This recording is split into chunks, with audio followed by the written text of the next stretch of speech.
Hello， 大家好，欢迎来到考拉书屋，我是 Kiki， 我会在这里分享一些职场和个人生活可以参考的读书笔记，希望你喜欢。今天要给大家介绍的是一本可以称之为人生圣经的经典之作，史蒂芬·科维博士的《高效能人士的7个习惯》，中文繁体字译版的书名为《与成功有约》。这本书自1989年问世，至今全球销量已经超过3000万册，得到了很多成功人士的推崇，也是很多世界500强公司对员工进行培训时的必选内容。如果说你想要了解一些自我成长的书籍，但是又没有充足的时间去读很多书，或者不知道从哪本书读起， Kiki 强烈推荐此书。不夸张地说，如果你能掌握这本书的内容，你就掌握了自我成长的核心思维，同时也会了解经营家庭、事业乃至整个人生的核心思想。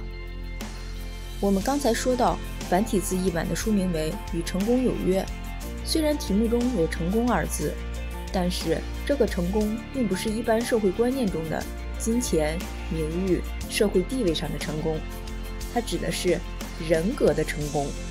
Kiki 理解科维博士的想法是，只有你具备了完善的人格，才可以成为成功的个人，而你的优秀的个人品德也会在你所处的组织或者团体中散发光芒，影响他人，进而你会在你的社会角色中取得成功。把这个抽象的说法说得简单点，就是我们首先要成为一个更好的人，只有你成为一个更好的个人，然后才能成为更好的孩子、父母、配偶、朋友、员工、领导。而那些社会观念中的成功，也自然会随着本质的成功到来。也因此，科维博士的7个习惯并不是一般成功学推崇的通往成功的捷径，而是让我们实现人生中真正的成功，享受恒久的成功的7个方法。成功学大体可以分为2类，一类是基于品德教育的，它重视的是诚信、谦虚、忠诚、勇气、公正、耐心、勤勉、朴素等等。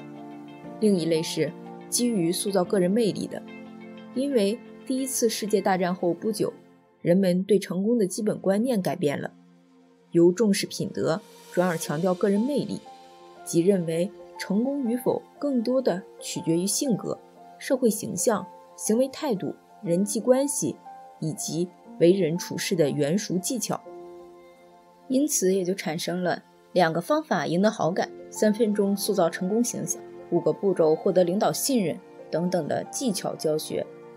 可是这些一旦存在品德缺陷，比如言不由衷、虚情假意，就无法获得长远的成功。下面我们先大概的看一下这7个习惯都是什么，以掌握它们的构成。习惯1，积极主动；习惯2，以终为始；习惯3，要事第一；习惯4，双赢思维；习惯5，知彼接济；习惯6，统合综效；习惯7，不断更新。这7个习惯可分为3个部分，也可看作是3个步骤。习惯1到习惯3是第1个部分，它教我们学会从依赖到独立，从而实现在个人领域的成功。第2个部分，学会从独立到和周围的人互相依存协助，实现大家的共同成功。科维博士认为这才是真正的成功，书中把它叫做在公众领域的成功。最后是第3个部分，我们不能满足于眼下的成功，我们要不断地提升自我，从而实现持续的恒久的成功。怎么样，是不是已经了解了他们之间的关系了？感觉很像是 PDCA 的构造，先是个人成功，然后是大家一起成功，接着是自我提升，然后进入下一个循环，实现更大的成功。接下来让我们逐一的去了解这7个习惯，你可以一边听一边思考一下，自己是不是已经具备了某些习惯。习惯1，积极主动，它不仅指做事的态度，也包括自己对自己负责，小明和小华2个人负责的项目都失败了。小明觉得都怪我那猪队友，和他分到一组真倒霉，还有我们组的实验设备也太差了。相反，小华却觉得团队成员的责任分工没有做到适才分配，导致了资源和时间的浪费。另外，因为实验设备有局限，我们可以考虑调整实验周期。很明显，小明觉得自己被队友拉垮，被环境影响了，而小华则在有限的条件下专注于自己可以控制的和改变的部分，积极思考解决方案。小华的行为是对自己负责的、积极主动的行为。积极主动的人，他们在遇见事情时会专注于自己可直接控制的问题，在现有的条件下发挥自己可发挥的能力，实现成果的最大化。他们把自己看作是生活的主人，尽自己的可能主宰自己的生活和人生。怎么样？第一个习惯是不是就已经非常重要了？习惯2，以终为始。无论是工作还是生活，都需要一个目标。企业如果没有目标和愿景，就会在激烈的市场竞争中迷失方向，最后被淘汰。个人生活如果没有大学毕业3年后我要存到第一桶金，5年后要当主管，10年后要创建自己的公司，这些目标就只能在流逝的时间中忙着生活，而忘记该如何生活。科维博士在书中举了2个关于目标的例子。第一个，幻想一下在你的葬礼上，你想让你的亲朋好友如何评价你，那就应该是你的人生目标。第二个，实现目标好比在丛林里砍伐灌木，这项工作既需要生产者，也需要领导者。领导者负责制定砍伐策略和指导生产者进行砍伐。他有时要爬上最高的那棵树，巡视全貌，然后大声嚷道：“不是这块丛林。”而忙碌的生产者会怎么回答呢？他们会说：“别嚷了，我们正干得起劲儿呢。”我们人生的领导者和生产者都是我们自己，大多数人都成了一个好的生产者，而完全忘记自己也是领导者。你一定要记得，时不时地爬上那棵最高的树，看看自己是不是在对的丛林里，千万别越努力却离目标越远啊！另外，科维博士认为，保有自己的人生哲学和基本信念也非常重要。书中把它叫做使命宣言，它可以是今日事今日毕，助人为乐，大局为重，家庭第一，诚恳坚定等等。它会让你无论做什么都不偏离自己的核心。习惯3，要事第一。人往往是先做想做的，后做该做的，先做紧急的，后做重要的。面对目标，事情可以用横轴紧急性、纵轴重要性分为4类。我们往往会忽略掉那些不紧急但是重要的事情。只有搞清楚事情的分类，你才知道自己该如何进行时间分配。我身边有很多同事把 Outlook 的 schedule 填满了颜色，最后业绩却总是不尽人意。Kiki 刚开始工作的时候，觉得时间表填满了这件事儿很酷，仿佛心和时间表一样充实。后来才发现，这样做忙得像只狗，成绩没咋有。思考一段时间后，我发现我表面上是在管理时间，实际上是被时间给管理了。后来学会专注于重要的事情，工作的效率和业绩都得到了提高。要记住，重要性远远比紧急性要紧。刚才我没有提到葬礼的例子，其实管理时间就是在管理人生。到这里为止的前3个习惯就是第一部分。首先，你要积极主动，对自己负责，然后你要明确目标，接着面对目标，专注于重要的事情。要实现在自我领域的成功，做到这3点就够了。你做到了吗？我们自己成功了，接下来我们要和大家一起成功，这就进入了第2部分。习惯4：双赢思维。人与人之间的关系不是只有你输我赢，你赢我输，还有共赢。如果你总是带着一颗非要和别人争个高下的心态，那你就永远实现不了共赢，这其实是一种损失。非洲有一句谚语 ：If you want to go fast, go alone. If you want to go far, go together. 中文怎么说呢？求快独行，求远同行。应该是这个意思吧。总之，你不顾别人的感受，总是考虑自己的得失，最后就会孤立无援，成功也变得很局限。习惯5：知彼解己。要想实现共赢，做到这一点很重要。知彼解己就是要聆听对方，听懂对方真正想的后，再解释自己的想法。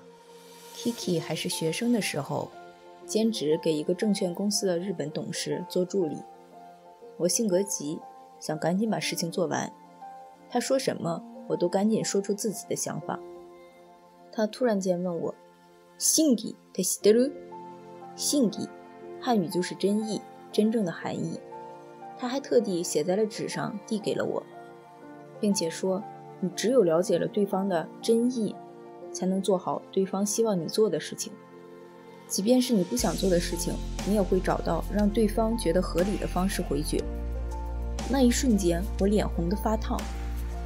不过就是那一天，让我深刻地理解了听懂对方到底有多重要，也受益至今。习惯6：统合综效。了解对方的真意后，做到这一点的可能性就大大提高了。在这里要注意，统合综效并不是妥协。在成人的世界里，我们遇到和自己不一样的人，最常用的方法就是行了，咱们都各让一步。这种1+1小于2的做法是妥协，不是统合综效。统合综效是当我们发现和对方不一样时，我们不仅尊重，而且欢迎这种不同，想办法利用这种不同，创造出更多的价值，来实现1+1大于2的状态。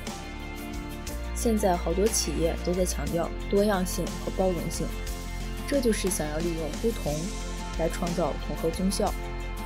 举一个丰田汽车的例子，汽车生产本是男性主导的领域。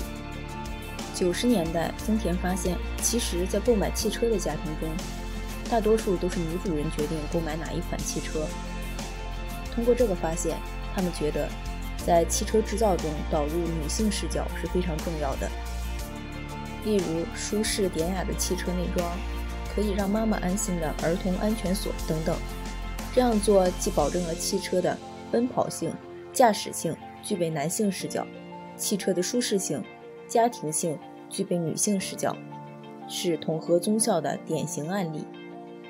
最后是习惯7：不断更新。只有不断的提升自我，你才会抓住更多的机会，取得更大的、更多的成功。科维博士说的提升，不只是读书看报、智力层面的提升，它还包括身体健康、精神健康及人际关系健康的同时提升。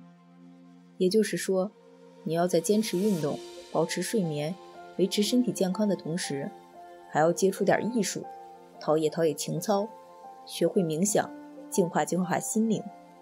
当然，也要和周围的人有良好的沟通，保持共赢，构建健康的人际网。不断提升作为最后一个习惯被提出，是有很深的含义的。其实，现在有很多人真的很努力地在提升自己。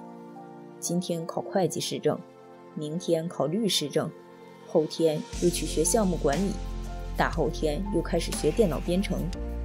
但是这里面有很多人不是没有目标，就是忘记了最初的目标。要知道，人的时间和精力是有限的。还是那句话，在你的生命的丛林里，你既是砍伐灌木的生产者，又是领导者。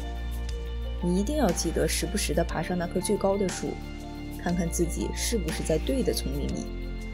努力要放在该努力的地方，千万别越努力却离目标越远啊。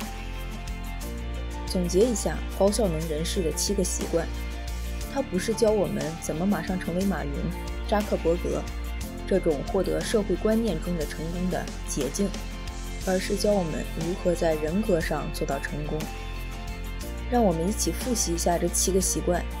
习惯1，积极主动；习惯2，以终为始；习惯3，要事第一；习惯4，双赢思维；习惯5，知彼解己；习惯6，统合综效；习惯7，不断更新。前3个习惯是帮我们取得在个人领域成功的习惯，第4到第6个习惯是帮我们和大家一起取得成功的习惯，最后不断提升，从而实现一个在成长和转变之间螺旋式上升的过程。怎么样，你是不是已经了解了这7个习惯？你具备了哪几个习惯？又想要加强哪些习惯？下面是 Kiki 分享给那些和 Kiki 一样觉得7个习惯也太多了吧，同时实践也太难了吧的朋友。如果我们非要把这7个习惯排列一下实践的顺序， Kiki 觉得一定要做的是习惯1，积极主动，专注于自己可控的事物，以对自己负责的态度做出每一个决定和选择。老师不好，选择课后自学；体力不好，选择多运动；朋友不好，选择少见面；公司不好，选择换一家；有人恶语相向，选择置若罔闻。有句话说得好，人生是选择出来的。好了，今天的影片就到这里。如果你喜欢我的影片，请点赞、订阅、留言、分享。Stay happy, see you.